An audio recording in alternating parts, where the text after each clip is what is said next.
The commissioner was smiling. That was the image. The one that appeared on the front pages and the broadcast opens and the social media thumbnails that millions of people encountered before they had decided whether they were going to engage with the story or scroll past it. A man in a suit, at a podium, with the particular smile of someone who has prepared for this moment and has decided that the prepared smile is the appropriate response to it. Behind that smile, according to the people who were in the rooms where the real conversations happened, was something that the cameras at the podium did not capture and that the prepared statements distributed to the media did not contain. A verdict had been delivered. Not in the language of verdicts. Not with the directness of a decision that announces itself honestly.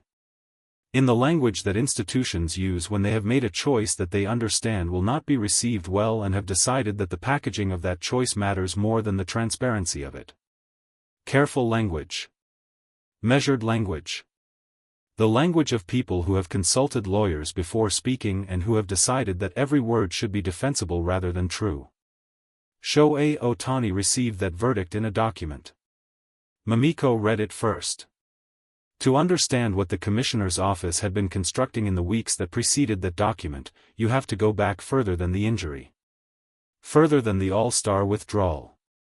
Further than the 15-page medical record and the heavy bandaging and the device on his knee and all of the visible evidence of a body being asked to do something that no body had been asked to do before. You have to go back to the moment when Ohtani signed his contract. Not the ceremony of it. Not the press conference with the Dodgers uniform and the smiling executives and the astronomical number displayed on screens across the sports media landscape. The mechanics of it. The specific, granular, contractual mechanics of what was agreed to and what was not agreed to and what existed in the careful negative space between the things that were written down and the things that were understood. Professional sports contracts are not simply agreements between a player and a team. They exist within a framework. A framework constructed by the Commissioner's office over decades of collective bargaining and legal precedent and the accumulated decisions of people whose job is to protect the structure of the game rather than any individual within it. That framework had something to say about Ohtani's situation. And what it had to say was not what Ohtani, or the Dodgers, or the millions of people who had watched him pitch and hit and transform the way the sport understood its own possibilities, had expected to hear. The verdict arrived on a Tuesday. Not a Monday, when important decisions are often made and communicated with the week stretching ahead to absorb the reaction. A Tuesday, which is the day that institutions choose when they have calculated that the news cycle will process the information more quietly than it would at the beginning of the week. It was delivered to the Dodgers front office first. Standard protocol. The organization before the individual.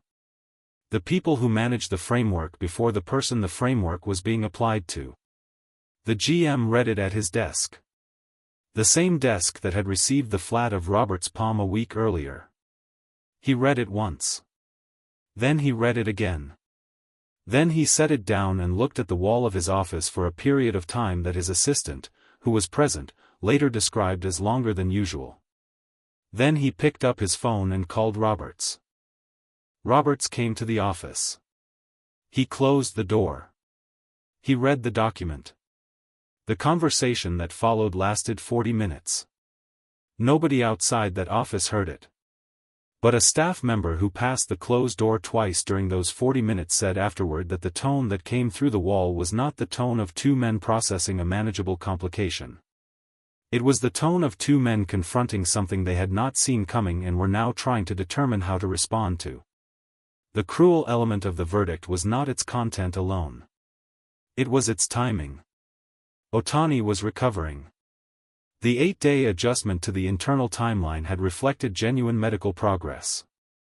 The inflammation was responding. The knee device was doing what it had been fitted to do.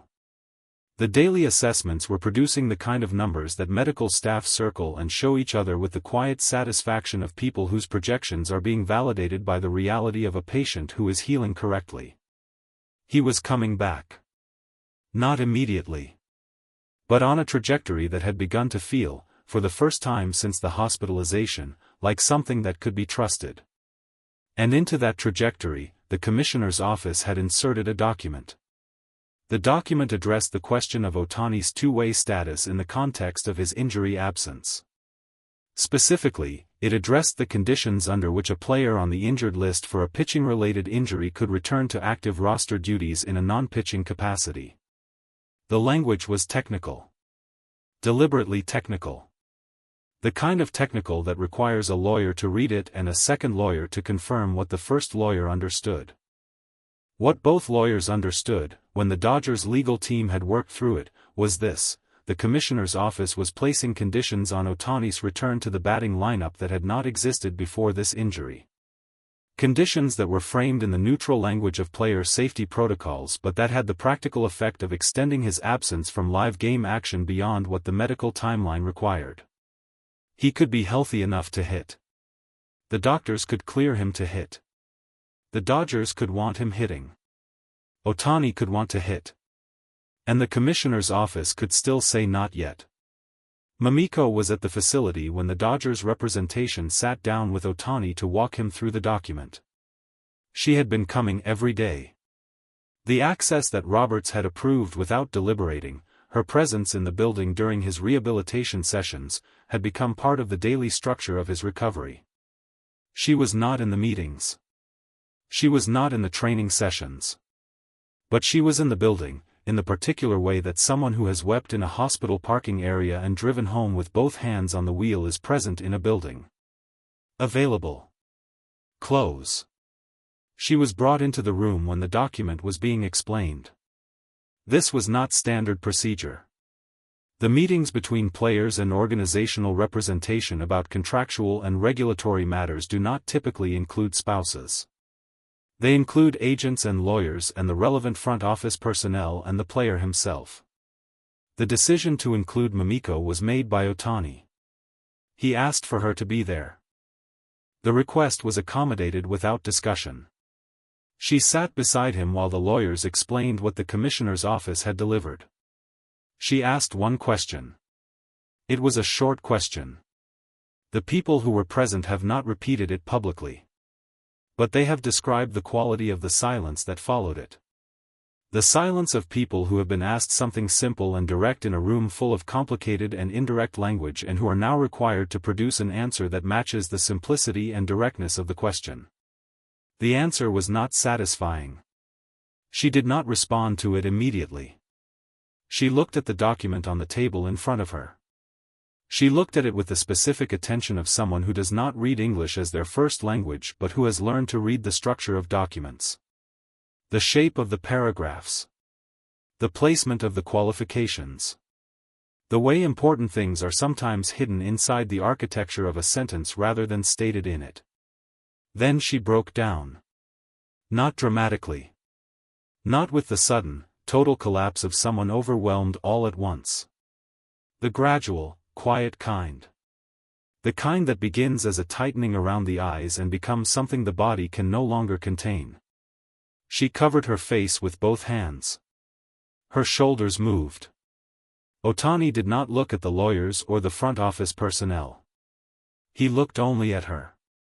He placed his hand over hers on the table. The lawyers looked at the document.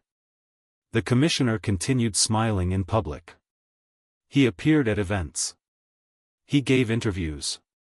He spoke about the health of the game and the growth of baseball internationally and the extraordinary opportunity that players like Ohtani represented for the sport's global expansion.